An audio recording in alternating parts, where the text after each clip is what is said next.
Students, मैं अजय सिंह अपने channel में आप सभी का स्वागत करते हैं और आशा करते हैं कि आप सभी हमारे वीडियो से अपने स्टडी में ज़रूर फ़ायदा उठाएंगे। हम लोग आज कांटेक्ट फोर्स, नॉर्मल रिएक्शन और फ्रिक्शन तीनों ही मोलिकुलर लेवल पर देख रहे हैं और इसके अलावा सिंपल वे से भी इसको देखेंगे। तो चलिए आगे बढ़ते हैं, टाइम वेस्ट नहीं करते हैं, सीधे आते हैं हम। पहले हम सिंपल वे से यहाँ देख लें। यहाँ कोई एक बॉडी ए जो है वह दूसरे बॉडी या टेबल या जो भी इसको समझिए कोई रिजिड सपोर्ट है, इस पर रखा हुआ है बॉडी ए। बॉडी ए जो है वो बॉडी बी पर रखा हुआ है। तो क्लियर है कि दोनों बॉडीज के बीच कांटेक्ट बनेगा, यही कांटेक्ट का सरफेस होगा। ये कांटेक्ट सरफेस है। इस सरफेस में, कांटेक्ट सरफेस में ये नॉर्मल रिएक्शन क्रिएट होता है। कैसे होता है इसको समझने के लिए एक चीज़ आप समझ रहे हैं कि ए पर mg फोर्स वर्टिकली डाउनवर्ड लग रहा है, gravitational force mg vertically downward body A पर। इसका अपना मास यदि m है तो इस पर mg फोर्स वर्टिकली डाउनवर्ड लगेगा। जो यहाँ शो करने में फिगर थोड़ा सा डिस्टर्ब हो जाएगा, इसलिए छोड़ देते हैं। mg फोर्स वर्टिकली डाउनवर्ड है, इसके कारण ए बॉडी नीचे की ओर जाना चाहेगा और जो टेबल है वह टेबल रिजिड सपोर्ट पर, फ्लोर पर या कहीं ना कहीं रखा गया होगा, तो वह रिजिड सपोर्ट के कारण वो रुका हुआ है। और ए बॉडी को जब रिलीज करेंगे बी बॉडी पर रख के, तो पहले mg फोर्स के कारण वह नीचे जाना चाहेगा, थोड़ा सा नीचे शिफ्ट होगा, थोड़ा सा शिफ्ट होगा ताकि मॉलिक्यूल्स के बीच का जो डिस्टेंस है वो डिक्रीज हो जाए। जब तक ए बॉडी पर ऊपर की ओर फोर्स नहीं लगेगा तब तक बॉडी ए ग्रेविटेशनल फोर्स के कारण नीचे शिफ्ट होगा। लेकिन जैसे ही बॉडी ए के मॉलिक्यूल्स बी के नज़दीक के मॉलिक्यूल्स के साथ मॉलिक्यूलर बॉन्ड बना लेंगे और मॉलिक्यूल के बीच का डिस्टेंस डिक्रीज हो जाएगा, तब ए पर फोर्स कहाँ लगना शुरू हो जाएगा? ऊपर की ओर, यहाँ पर कांटेक्ट सरफेस के परपेंडिकुलर। वही फोर्स होता है नॉर्मल रिएक्शन। क्योंकि जब ए बॉडी इस बी बॉडी के ऊपर या बी टेबल के ऊपर रखा हुआ है और रिजल्टेंट फोर्स जीरो है, क्योंकि एक्सेलरेट नहीं हो रहा है ए बॉडी और एक्सेलरेशन नहीं है, तो न्यूटन के second law of motion F = ma से आप लोगों को याद होगा कि एक्सेलरेशन A = F/m हो जाएगा। तो जब रिजल्टेंट फोर्स जीरो होगा तभी ना एक्सेलरेशन जीरो होगा। तो यहाँ एक्सेलरेशन बॉडी ए का जीरो है जो टेबल पर रखा हुआ है, इसका अर्थ है रिजल्टेंट फोर्स जीरो होगा। और एक mg फोर्स वर्टिकली डाउनवर्ड यहाँ दिखाई दे रहा है ए पर, तो इसका अर्थ है कि mg फोर्स के ओपोजिट डायरेक्शन में कोई ना कोई फोर्स लग रहा है जो mg के इक्वल मैग्नीट्यूड में है और डायरेक्शन ओपोजिट है, जिससे नेट फोर्स ए पर जीरो हो रहा है और इसी कारण ए का एक्सेलरेशन क्या हो रहा है? जीरो हो रहा है। तो यही फोर्स जो होता है mg के ओपोजिट कांटेक्ट सरफेस में, वही होता है नॉर्मल रिएक्शन। तो सीधे नॉर्मल रिएक्शन की बात करें, नॉर्मल रिएक्शन जो होता है वो कांटेक्ट सरफेस के परपेंडिकुलर होता है, टुवार्ड्स द बॉडी होता है, वो कांटेक्ट सरफेस में होता है। नॉर्मल रिएक्शन कहाँ क्रिएट होता है? कांटेक्ट सरफेस में। mg जो लगता है वो पूरे पार्टिकल्स पर अलग अलग लगता है, लेकिन किसी एक बॉडी के लिए रिजल्टेंट जो ग्रेविटेशनल फोर्स देखते हैं वो सेंटर ऑफ मास या उसको सेंटर ऑफ ग्रेविटी भी कह सकते हैं। थोड़ा सा डिफरेंस होता है दोनों में, centre of mass, centre of gravity में। तो खैर उस टॉपिक को यहाँ क्लियर नहीं करें, यहाँ समझिए सेंटर ऑफ मास पर लगता है mg फोर्स वर्टिकली डाउनवर्ड। तो अब ये कांटेक्ट सरफेस में नॉर्मल रिएक्शन कांटेक्ट सरफेस के परपेंडिकुलर लगता है और इस कांटेक्ट सरफेस से बॉडी ए ऊपर है, ऊपर की ओर लग रहा है, यानी कांटेक्ट सरफेस के परपेंडिकुलर टुवार्ड्स द सिस्टम और towards the body normal reaction act करता है। अब दो बॉडीज कांटेक्ट में हैं तो नॉर्मल रिएक्शन दोनों बॉडीज पर लगेगा, यानी ए पर भी लगेगा कहाँ की ओर? ऊपर की ओर, सिस्टम की ओर, और बी पर कहाँ लगेगा? बी बॉडी की ओर कांटेक्ट सरफेस में। और यहाँ भी कॉन्टैक्ट सरफेस के परपेंडिकुलर ही डायरेक्शन होगा, बी पर भी और ए पर भी, और बॉडी की ओर होगा। तो सीधे देखें तो नॉर्मल रिएक्शन कहाँ लगेगा, टुवार्ड्स द सिस्टम। इसको याद करने जैसा हो जाएगा, normal reaction towards the body और towards the system perpendicular to contact surface acts in contact surface. अब चलिए यहाँ पर, यहाँ ये इंक्लाइंड प्लेन है, ये हॉरिजॉन्टल प्लेन है, ये इंक्लाइंड प्लेन है जो हॉरिजॉन्टल के साथ एंगल ऑफ इंक्लिनेशन या थीटा दिखाई दे रहा है।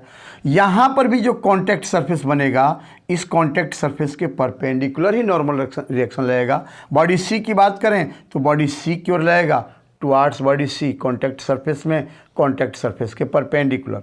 और बॉडी ये डी जो टेबल है या इंक्लाइंड प्लेन है, टेबल है इंक्लाइंड प्लेन ही कहें, इंक्लाइंड प्लेन पर normal reaction, inclined plane D पर नॉर्मल रिएक्शन का डायरेक्शन कहाँ होगा, डी की ओर होगा, टुवार्ड्स डी होगा और कॉन्टैक्ट सरफेस के परपेंडिकुलर होगा। ठीक, अब इस चीज़ को हम मोलिकुलर लेवल पर देखते हैं। होता क्या है, टू बॉडीज जब एक दूसरे के साथ कॉन्टैक्ट में आते हैं तो एक बॉडी के कुछ मॉलिक्यूल्स दूसरे बॉडी के कुछ मॉलिक्यूल के साथ मिलकर के मॉलिक्यूलर बॉन्ड बना लेते हैं। मतलब एक बॉडी का एक मॉलिक्यूल दूसरे बॉडी के एक मॉलिक्यूल के साथ मिलकर एक मॉलिक्यूलर बॉन्ड बना लिया, फिर एक बॉडी का दूसरा मॉलिक्यूल दूसरे बॉडी के दूसरे किसी मॉलिक्यूल के साथ, नेबरिंग मॉलिक्यूल के साथ मिलकर मॉलिक्यूलर बॉन्ड बना लेगा। यदि उनके बीच का डिस्टेंस एक सर्टेन डिस्टेंस से कम आता है तभी मॉलिक्यूलर बॉन्ड बनते हैं। तो जब हम लोग इलेक्ट्रॉनिक माइक्रोस्कोप से किसी बॉडी को देखेंगे, जैसे ए बॉडी है, इसका सरफेस चाहे जितना ही स्मूथ क्यों ना हो, बॉडी ए का सरफेस कितना भी स्मूथ क्यों ना हो, लेकिन जब इसको माइक्रोस्कोप से, वो भी इलेक्ट्रॉनिक माइक्रोस्कोप से देखेंगे तो उसका सरफेस ऐसे ही इरेगुलर दिखाई देगा, इरेगुलर सरफेस। ये बॉडी ए के लिए भी देखा है, और बॉडी बी का यह नीचे वाला सरफेस, मतलब जो कांटेक्ट में सरफेस आ रहा है, दोनों के हम इलेक्ट्रॉनिक माइक्रोस्कोप से देखे गए सरफेस के आधार पर यहाँ पर फिगर बनाया गया। तो होता क्या है, यहाँ पर बॉडी ए और बी के मॉलिक्यूल्स की बात करें, बॉडी ए का कुछ मॉलिक्यूल बॉडी बी के कुछ अलग अलग मॉलिक्यूल्स के साथ मॉलिक्यूलर बॉन्ड बनाया हुआ है। कहाँ कहाँ का देखिए आप फिगर में, यहाँ देखिए देखिए यहाँ पर, यहाँ और यहाँ का मॉलिक्यूल एक दूसरे कांटेक्ट में आ गया है, फिर यहाँ और यहाँ का मॉलिक्यूल आया है कांटेक्ट में, यहाँ और यहाँ का मॉलिक्यूल कांटेक्ट में नहीं आया है। जैसे यहाँ का मॉलिक्यूल, समझने के लिए ये मॉलिक्यूल को ऊपर दिखा रहे हैं, हालांकि मॉलिक्यूल है नीचे। यहाँ पर यहाँ का मॉलिक्यूल और यहाँ का मॉलिक्यूल एक दूसरे के साथ मिलकर के मॉलिक्यूलर बॉन्ड बना लिया है। तो इसके कारण मॉलिक्यूलर बॉन्ड जब बन जाता है, यानी दो मॉलिक्यूल्स के बीच, तब जाके इंटरमोलिकुलर फोर्स वर्क करता है। किस सिचुएशन में, जब दोनों मॉलिक्यूल्स के बीच का डिस्टेंस इंटरमोलिकुलर रेंज से ज़्यादा हो जाए, तब फोर्स ऑफ अट्रैक्शन, स्प्रिंग जैसा फोर्स, और दो मॉलिक्यूल्स के बीच जब डिस्टेंस इंटरमोलिकुलर रेंज यानी जो नेचुरल डिस्टेंस है उससे कम हो जाए, तब फोर्स ऑफ रिपल्सन लगता है। तो यहाँ बॉडी ए पर जो ग्रेविटेशनल फोर्स लग रहा है उसके कारण बॉडी ए थोड़ा सा शिफ्ट हो गया नीचे, जिसके कारण मॉलिक्यूल्स के बीच का डिस्टेंस क्या हो गया, डिक्रीज हो गया। जो मॉलिक्यूलर बॉन्ड बना है उनके मॉलिक्यूल्स के बीच का डिस्टेंस डिक्रीज हो गया, क्योंकि बॉडी बी जो है वो रिजिड सपोर्ट पर है, और वो रिजिड देख लिए पहले। अब बॉडी ए भी रिजिड सपोर्ट पर होगा, बॉडी ए पर और कोई बॉडी रखेंगे तो अब उसके बारे में सोचेंगे। बॉडी ए भी रिजिड सपोर्ट पर अब आ जाएगा एक बार में, यहाँ पर मॉलिक्यूलर बॉन्ड बन जाने के बाद।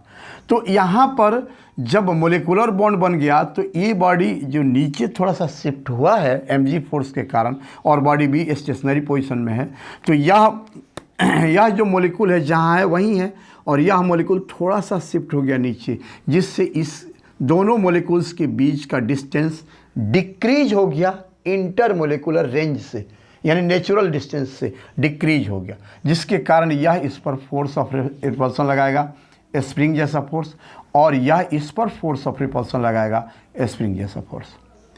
यहाँ भी सेम सिचुएशन होगा, यहाँ भी ये मॉलिक्यूल्स एक दूसरे के नज़दीक आ गए हैं, तो यह इस पर लगाएगा फोर्स ऑफ रिपल्सन और यह इस पर लगाएगा फोर्स ऑफ रिपल्सन। ऐसा सिचुएशन यहाँ भी होगा, यहाँ भी ऐसे ही सिचुएशन बनेगा, यहाँ भी और यहाँ भी, फिर ये सिचुएशन यहाँ भी बनेगा, यहाँ भी बनेगा, यहाँ पर सिचुएशन बनेगा, यहाँ पर ऑब्लिक दिख रहा है थोड़ा सा ऑब्लिक, यहाँ पर भी बनेगा, यहाँ नहीं बनेगा यहाँ भी मॉलिक्यूल एक दूसरे के कांटेक्ट में नहीं, नेबरिंग मॉलिक्यूल्स एक दूसरे के काफ़ी नज़दीक नहीं आए हैं, यहाँ भी नहीं आए हैं, तो यहाँ भी नहीं होगा, यहाँ भी नहीं होगा और यहाँ भी नहीं होगा। लेकिन इन जगहों पर यहाँ भी ये फोर्स यहाँ पर नीचे और ऊपर रहेगा। तो अब देखिए यहाँ पर ये किसी एक बॉडी पर ऐसे जो इंटरमोलिकुलर फोर्सेस वर्क कर रहे हैं किसी एक बॉडी पर, जैसे ए पर, तो ए पर जितने भी ऐसे फोर्सेस लग रहे हैं सारे फोर्सेस का रिजल्टेंट जो होता है वह बॉडी ए पर कांटेक्ट फोर्स कहलाता है। यही फोर्स बॉडी ए पर जो रिजल्टेंट फोर्स हो गया वो कांटेक्ट फोर्स होगा, जिसका डायरेक्शन यहाँ कांटेक्ट सरफेस के परपेंडिकुलर भी पॉसिबल है और कांटेक्ट सरफेस के साथ कुछ एंगल बना के भी पॉसिबल है। वो डिपेंड करता है कि यहाँ मॉलिक्यूल्स कैसे एक दूसरे के सामने आए, उस पर डिपेंड करता है फोर्सेस का डायरेक्शन किधर की ओर है। जैसे यहाँ फोर्सेस का डायरेक्शन ऑब्लिक इस पर लग रहा है इधर की ओर, और यहाँ पर फोर्स का डायरेक्शन ऑब्लिक लग रहा है इधर की ओर, तो इनका रिजल्टेंट हम मान लेते हैं कोई एक डायरेक्शन में होगा। कॉन्टैक्ट सरफेस के अलॉन्ग नहीं होगा, ये ध्यान रखना है। कॉन्टैक्ट सरफेस के अलॉन्ग नहीं होगा, बॉडी के पास यदि मास है तब, मैसिव है तब। और कॉन्टैक्ट सरफेस के ये के साथ कुछ एंगल बना के हो सकता है, जैसे यहाँ मान लेते हैं ये थीटा एंगल बना के कॉन्टैक्ट सरफेस के साथ, हालांकि यहाँ थीटा दिए हैं तो यहाँ थीटा छोड़ देते हैं, कुछ अलग एंगल देते हैं, मान लेते हैं अल्फ़ा एंगल बना के यहाँ पर। तो कॉन्टैक्ट फोर्स जो लगेगा कॉन्टैक्ट सरफेस के पास अल्फ़ा एंगल पर लग रहा है, तो ये कॉन्टैक्ट फोर्स क्या होगा, किसी भी एक बॉडी पर, जैसे बॉडी ए की बात करें तो जितना फोर्स ये लग रहा है इंटरमोलिकुलर फोर्स, उसका रिजल्टेंट कॉन्टैक्ट फोर्स होता है ऑन ए। और ठीक वैसा ही बी पर भी कॉन्टैक्ट फोर्स होगा, सारे इस इंटरमोलिकुलर फोर्सेस का जो रिजल्टेंट आएगा वही बी पर कॉन्टैक्ट फोर्स होगा। क्लियर है कि ए और बी पर जो कॉन्टैक्ट फोर्सेस लग रहे हैं उनका डायरेक्शन एक दूसरे के ओपोजिट होगा। तो जैसे यहाँ कॉन्टैक्ट फोर्स हमने ए पर दिखाया है, तो यहाँ कॉन्टैक्ट फोर्स हमने किस पर दिखाया है, बी पर दिखाया है। दिख रहा है? ठीक है, क्लियर है हमको लगता है। अब ये जो कॉन्टैक्ट फोर्स होता है, इस कॉन्टैक्ट फोर्स का कॉन्टैक्ट सरफेस के अलोंग जो कंपोनेंट होता है, कॉन्टैक्ट सरफेस के अलोंग कंपोनेंट, यहाँ परपेंडिकुलर ड्रॉ करने पर उसको कंपोनेंट नहीं कहें, रिजोल्यूशन ही कहें, चूँकि इसके पास डायरेक्शन होता है। जो कॉन्टैक्ट सरफेस के अलोंग जो कंपोनेंट होता है समझने के लिए उसको कहते हैं फ्रिक्शन। हालांकि रिजोल्यूशन जो होता है वो फ्रिक्शन आता है। कॉन्टैक्ट फोर्स का कॉन्टैक्ट सरफेस के अलोंग रिजोल्यूशन जो होगा वो फ्रिक्शन होगा, और कॉन्टैक्ट फोर्स का कॉन्टैक्ट सरफेस के परपेंडिकुलर डायरेक्शन में जो रिजोल्यूशन होगा वही होता है नॉर्मल रिएक्शन।